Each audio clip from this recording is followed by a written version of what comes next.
कि वहां पर कोई भी काम हम करेंगे जाकर हमारी उसमें पीआर हो जाएगी, लेकिन ऐसा नहीं होता।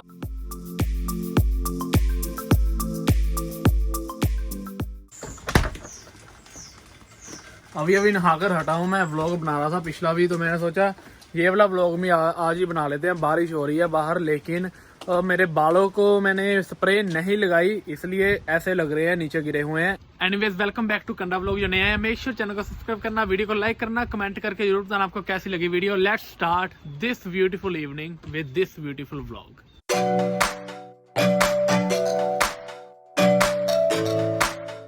तो अभी मैं बाहर आकर व्लॉग इसलिए बना रहा हूँ, मैं ये वाला व्लॉग अंदर बैठकर भी बना सकता हूँ, बाहर इसलिए बना रहा हूँ क्योंकि काफ़ी पिछले व्लॉग मेरे अंदर बैठकर ही बने थे।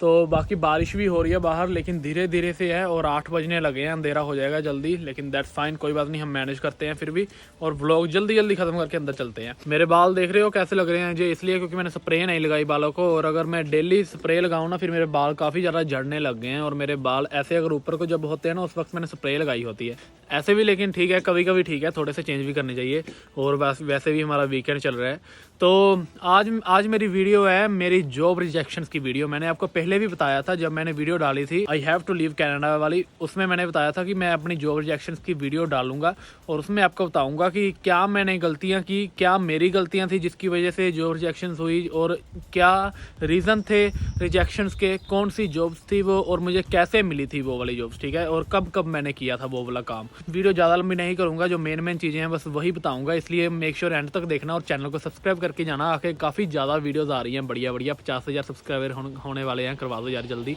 तो सबसे पहले पिछला साल था ना जो लास्ट ईयर, वो माई लाइफ चेंजिंग ईयर आप कह सकते हो, और बहुत सारी चीज़ें मैंने सीखी भी उस साल से, बहुत सारी चीज़ें मुझे पता भी चली नहीं उस साल से। तो मैं ओंटारियो से नोवा स्कोशिया मूव हुआ था पिछले साल मार्च में, मार्च के एंड में, ये सोचकर मूव हुआ था कि वहाँ पर चलेंगे, पीआर लेंगे और वापस आ जाएंगे आराम से, है ना, कोई मुश्किल काम नहीं होगा, जाएंगे भाई, जॉब्स तो ऐसे ही पड़ी होंगी ना, इतनी छोटी सी प्रोविंस है, कहीं भी जाकर जॉब कर लेंगे, पीआर हो जाएगी और वापस आ जाएंगे। उस वक्त मेरी सोच ये थी, और जो कि सभी की होती है, इसलिए मैं सभी को अब जो भी मुझसे पूछता है ना कि मुझे मूव होना है, मैं उसको यही कहता हूँ, आने से पहले प्लीज़ फाइंड जॉब, आने से पहले काम ढूंढ कर आओ, नहीं तो बहुत ज़्यादा टाइम ख़राब होता है, जैसे कि मेरा 1 साल ख़राब हुआ था। मैंने ये सोच कर मूव हुआ, मैं जाएंगे पीआर लेंगे वापस आ जाएंगे, लेकिन हमने वकीलों को पैसे नहीं देने, ठीक है, पीआर हमने ऐसे ही लेनी है। ओंटारियो में इसलिए क्योंकि ओंटारियो में काफ़ी ज़्यादा मुश्किल रूल्स थे। अगर हमारे पास पहली बात तो बीनॉक की जॉब ढूंढनी वहाँ पर काफ़ी ज़्यादा मुश्किल है, अगर मिल भी जाए तो हमारे पॉइंट्स नहीं पूरे होते, क्योंकि हम 12th करके आए हैं। तो सबसे पहले जब मैं आया ना, कोरोना वायरस शुरू हो गया था पिछले साल बहुत ज़्यादा, जिसकी वजह से बहुत सारी जगह काम जो थे ना पहले ही बंद हो गए थे, और उसकी वजह से वर्क फ्रॉम होम हो गए थे, और जो रेस्टोरेंट्स वगैरह भी थे सारे थे उन्होंने अपने एम्प्लॉयज़ ले ऑफ कर दिए थे, जिसकी वजह से काम नहीं मिला कहीं भी, ऑलमोस्ट कुछ 2 महीने तक काम नहीं मिला। फिर 2 महीने के बाद मैंने रेज़्यूमेस देने शुरू किए पूरी सिटी में, आप मानोगे नहीं मैंने कितने ज़्यादा रेज़्यूमेस दिए होंगे ना, और पूरी सिटी में मैंने रेज़्यूमेस दिए, हैलिफैक्स में, डार्टमाउथ में, और हैलिफैक्स से बाहर यहाँ से 50 किलोमीटर दूर, 100 किलोमीटर दूर तक रेज़्यूमेस दिए कि यहाँ पर भी काम मिल गया वहाँ पर हम मूव हो जाएंगे। वो वाले काम मैंने बहुत ढूंढे, लेकिन काम नहीं मिला कहीं भी बहुत टाइम तक। सबसे पहले जो काम किया था ना, HGS कॉल सेंटर है कि यहाँ पर नोवा स्कोशिया में HGS करके कॉल सेंटर है, तो वहाँ पर मैंने अप्लाई किया ऑनलाइन, और उनकी मुझे कॉल आ गई, वहाँ पर मैंने शुरू कर लिया काम। मई के एंड में और जून की बिगनिंग में मैंने वहाँ पर काम शुरू कर लिया, और वो वाला काम था वर्क फ्रॉम होम। मैंने वो वाला काम शुरू किया, कॉल सेंटर था, मेरी ट्रेनिंग चल रही थी, अभी घर पर मैं बैठकर काम करता था। फिर मुझे पता चला, अपडेट आई कि जो परमानेंट वर्क फ्रॉम होम काम कर रहे हैं ना, उनको इमिग्रेशन सपोर्ट नहीं करती पीआर के लिए। इसमें मेरी गलती क्या थी सबसे पहले, अब आपको गलती बताता हूँ। इसमें मेरी गलती ये थी, मैंने काम शुरू करने से पहले अच्छे से मैंने इमिग्रेशन के रूल्स चेक नहीं किए कि इसमें मेरी पीआर हो भी सकती है या नहीं। फिर जब मुझे पता चला कि इसमें पीआर तो होगी नहीं, फिर फ़ायदा क्या भाई ये काम करने का, फिर वो वाला काम मैंने छोड़ दिया था। ऑलमोस्ट कुछ 1 महीने बाद मैंने काम किया था सिक्योरिटी का, ठीक है, सिक्योरिटी का काम मैंने लाइसेंस ज़रूर बनवाया, लेकिन काम नहीं था किया, लेकिन उन्होंने भी कह दिया कि वो हेल्प नहीं करेंगे पीआर में, ठीक है, दूसरी हो गई। फिर तीसरा काम, मैंने बहुत ज़्यादा रेज़्यूमेस दिए थे, बहुत ज़्यादा सिटी के बाहर, फिर यहाँ से कुछ 50 किलोमीटर दूर एक मैकडी है किसी गाँव में, ठीक है, वहाँ से मुझे कॉल आई कि वी आर हायरिंग, और मैं वहाँ पर जाकर उनसे बात की, मैंने सारी बातें हुई कि ऐसे हमने तो पीआर लेने के लिए लगना है भाई, आप पीआर दोगे हम। फिर यहाँ से 50 किलोमीटर दूर था मैकडी, वहाँ पर मेरी इंटरव्यू हुई, और उनसे बात वगैरह की कि हमें तो पीआर चाहिए, और इंटरव्यू तो क्लियर हो गई। लेकिन उस वक्त मुझे पता चला कि जैसा आप हमेशा सोचते हो ना, वैसा नहीं होता। कि आप ओंटारियो से मूव हुए हो, चलो आए और पीआर ली, चलो वापस चले जाए ना। पीआर तो जैसे पता नहीं कि हर कोई एम्प्लॉयर हेल्प करता है, हर कोई रेस्टोरेंट हेल्प करता है, हम ये सब सोचते हैं जब ओंटारियो में होते हैं कि वहां पर कोई भी काम हम करेंगे जाकर हमारी उसमें पीआर हो जाएगी। लेकिन ऐसा नहीं होता। और उन्होंने मुझे पोजीशन ऑफर की, सबसे बॉटम वाली जो पोजीशन होती है ना किसी रेस्टोरेंट में, वो वाली। जैसे कि उसमें थी क्रू मेंबर, और क्रू मेंबर जो है ना वो सबसे बॉटम वाली पोजीशन होती है। फिर उसके बाद पोजीशन आती है क्रू ट्रेनर, उसके बाद पोजीशन आती है टीम लीडर, उसके बाद पोजीशन आती है मैनेजर की। मतलब फोर्थ जो पोजीशन होती है ना वो होती है मैनेजर की मैकडी में। तो मैनेजर की अगर हमारे पास जॉब होगी ना, फिर हमारी पीआर लगेगी बी नोक में। फिर उस वक्त तो पंगा पड़ गया। हमने शुरू तो कर लिया, उन्होंने कहा कि 3-4-5 महीनों में हम मैनेजर बना देंगे। मैकडी जहाँ से 50 किलोमीटर दूर था, मैं 50 किलोमीटर डेली जाता था, 50 किलोमीटर आता था। तो दिन की 100 किलोमीटर की मेरी ड्राइव होती थी।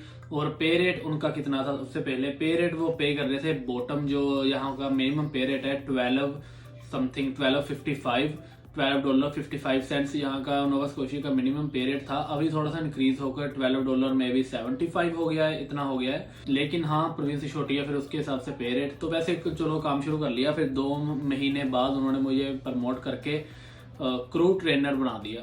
क्रू ट्रेनर बन गया मैं, सेकंड पोजीशन मुझे मिल गई 2 महीने बाद। फिर उसके बाद वहां पर मैं काम कर रहा था, बहुत बढ़िया काम जा रहा था, गौरव के साथ काम करता था, बहुत बढ़िया रह रहा था। वो वाला काम भी मुझे छोड़ना पड़ा, क्योंकि वहां पर ऐसे ही किसी कोई इंडियन मैनेजर थी, तो उसके साथ मेरा थोड़ा पंगा सा बढ़ गया।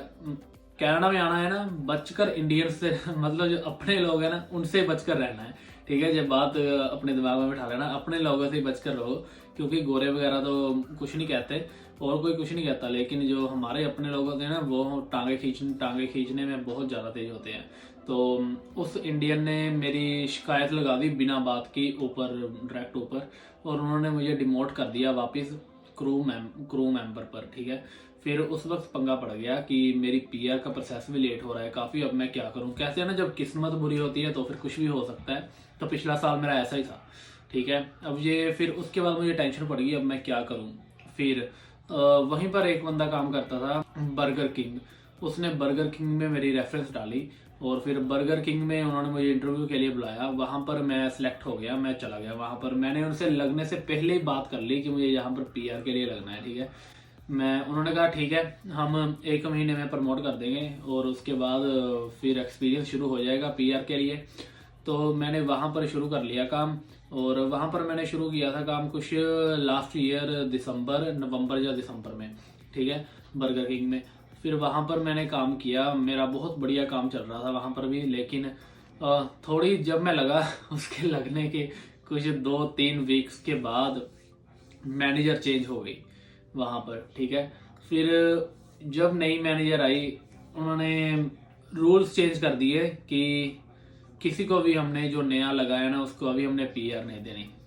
तो वहां पर मेरा बहुत ज्यादा पंगा पड़ गया, ठीक है। वो वाली जॉब भी फिर मुझे छोड़नी पड़ी। तो आपने देखा, ये पिछले साल मेरी ऐसे 3 जॉब थी जो जिन पर मुझे जॉब रिजेक्शन हुई। एक हिसाब से उन्होंने मुझे पीआर के लिए मना कर दिया तीनों कामों में, और जिसकी वजह से मेरी रिजेक्शन हुई। तो ऐसे बहुत ज्यादा पंगा पड़ा था इन कामों में, क्योंकि मेरा 1 साल ऑलमोस्ट वेस्ट गया ऐसे ही। पता नहीं किस्मत बुरी थी, पता नहीं मेरी गलतियां थी, पता नहीं उन्होंने नहीं अच्छे से बताया। लेकिन एट द एंड अभी मैं आप लोगों को क्या बताना चाहता हूँ कि आप कैसे इस चीजों से बच सकते हो, मेरी गलतियों से आप कैसे सीख सकते हो कि आगे आपने कोई गलती नहीं करनी, ठीक है।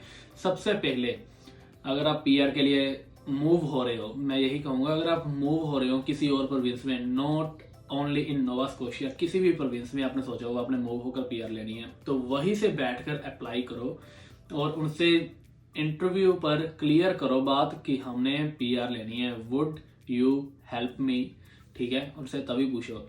अब दूसरी बात, अगर आप यहाँ पर, जैसे मेरा पहला काम था HGS का, वहां पर वर्क फ्रॉम होम में पीआर नहीं होती थी। ऐसी चीजों को सबसे पहले क्लियर करो कि आप अगर ऐसा वर्क फ्रॉम होम काम कर रहे हो तो फिर आपकी पीआर है उसमें। नया नया कोविड शुरू हुआ था, तो इसलिए ऐसी चीजें दिमाग में नहीं आते कि वर्क फ्रॉम होम में पीआर नहीं होगी।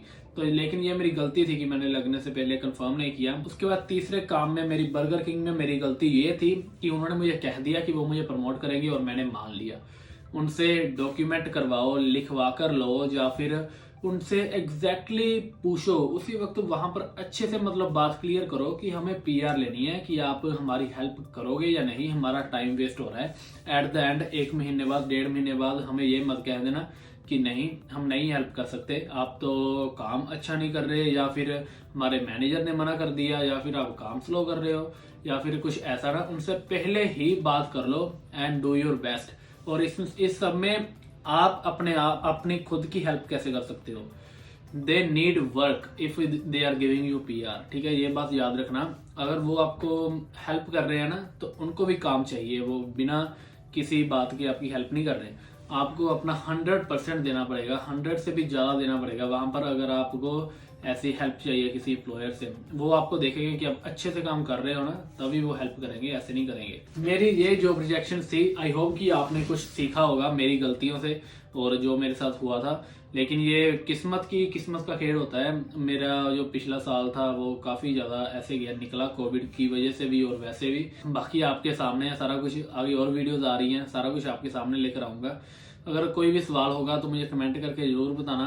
आ रहे हैं आगे व्लॉग, बस आप सब्सक्राइब करो चैनल को। जो नए आए हैं मेक श्योर चैनल को सब्सक्राइब करना, वीडियो को लाइक करना, कमेंट करके जरूर बता दो आपको कैसी लगी video. I hope you all are doing well, stay home, stay safe, keep watching Kannada vlog, see you in the next vlog guys.